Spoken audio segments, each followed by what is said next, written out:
যে মেয়েটিকে আপনি পছন্দ করলেন, বিয়ে করলেন, এই মেয়েটা তো দেখতে অনেক সুন্দরী না, কেন তাকে বিয়ে করলেন? যখন আমাদের সম্পর্ক শুরু হয় তখন আসলে বাহ্যিক সৌন্দর্য থেকে ভিতরের সৌন্দর্যটাই বেশি প্রায়োরিটি পেয়েছে আমার কাছে। যে কারণে হচ্ছে আসলে আমার ফ্যামিলিকে আমি এটা বলেই মানিয়েছি যে আমার ভেতরের মানুষটা দরকার, বাইরের মানুষটা তো সবাই পায়। বৃষ্টি ভেজা এই মুহূর্তে অনুভূতি কি জাগে? বৃষ্টি মিশের মুহূর্তে নিজের ওয়াইফকে নিয়ে ঘুরতে এসেছি। বৃষ্টির একটা আলাদা স্নিগ্ধতা রয়েছে। রমনার মতো একটা সবুজে ঘেরা জায়গার মধ্যে বৃষ্টির মুহূর্তটা ভালো এনজয় করা যায়। বৃষ্টি ভেজা এমন কোনো মুহূর্ত আছে যেটা আপনাকে খুব মনে করিয়ে দেয় কিংবা অনেক ভাবেন?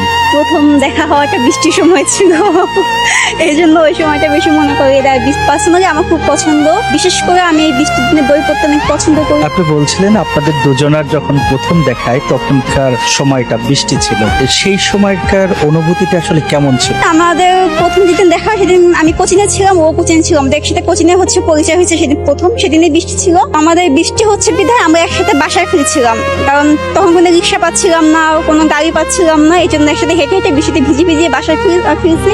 ও আমাকে আমার বাসায় নামিয়ে দিয়ে তারপর ও চলে গেছে। বৃষ্টিতে ভিজতে কেমন লাগে? অনেক ভালো লাগে।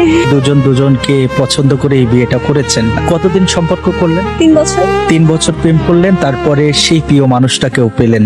তার অনুভূতিটা কি ছিল? অনেক ভালো ছিল, কারণ আমাদের বেসিক্যালি দেখা যায় অনেকের আসলে এই জিনিসটা হয় ফ্যামিলি মেনে নেয় না বা নিজেদের পার্সোনাল অনেক প্রবলেম থাকে, তো সেটা আমাদের মধ্যে ছিল না। আমাদের দুইজনের ফ্যামিলি আমাদের সুন্দরভাবে অ্যাকসেপ্ট করছে। প্রথমে ভালোবাসি এই কথাটি কে বলেছে? আমি বলেছি। কিভাবে বললেন একটা মেয়েকে ভালোবাসি তোমাকে? আমি গান গাইতে পছন্দ করি। একদিন কোচিং এ স্যার দেরিতে আসার কারণে ওর সাথে না, আমার সব ফ্রেন্ড সার্কেলেরই ছিল, ও ছিল, ওকে চিনতাম না তখন।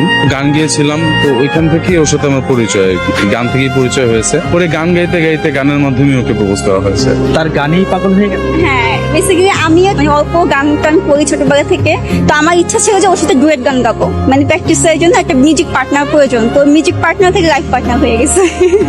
প্রথম দেখার অনুভূতিটা কি ছিল?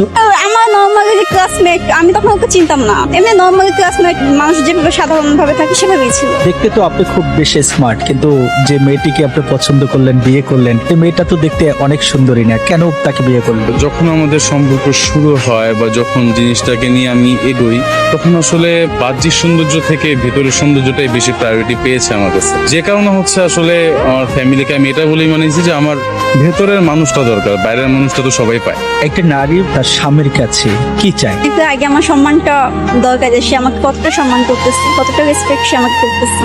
ভাইয়ের দেওয়া আপনাকে শ্রেষ্ঠ উপহার কি ছিল? বকুল ফুলের মালা। ভাবের কাছ থেকে পাওয়া শ্রেষ্ঠ উপহার আপনার জন্য কি ছিল? গোলাপ। ভালোবাসা তো সবসময় পাই, এটা তো শ্রেষ্ঠ উপহার সবসময়। ভালোবেসে যে গোলাপটা দিয়েছিল সেটা হচ্ছে শ্রেষ্ঠ ছিল আমার কাছে। কোন জেলায় বিয়ে করলেন? ঢাকা। ঢাকা জেলার ছেলেরা স্বামী হিসেবে কেমন? ইনশাআল্লাহ ভালো। আপনি কোন জেলায় বিয়ে করলেন? বরিশাল। বরিশালের মেয়েদেরকে বিয়ে করলেন, যদিও আমরা সচরাচর জানি যে ঢাকার মানুষগুলো যারা আছে তার বরিশালে যারা থাকে তাদেরকে পছন্দ করে না, কিন্তু আপনি বিয়েই করে ফেললেন। বরিশালের মেয়েরা কেমন? ভালো যেহেতু আছে আমি ভালোটাই পেয়েছি মনে করি, না করলে তো বিয়ে করতাম না। আমাদের দুজনেরই মানে সম্পর্কের শুরু থেকে ইচ্ছা ছিল যে এই গমনা পাইকে 60 বছর পর্যন্ত একসাথে পথ চলবো, তো সেই 60 বছর পর্যন্ত যেতে চাই।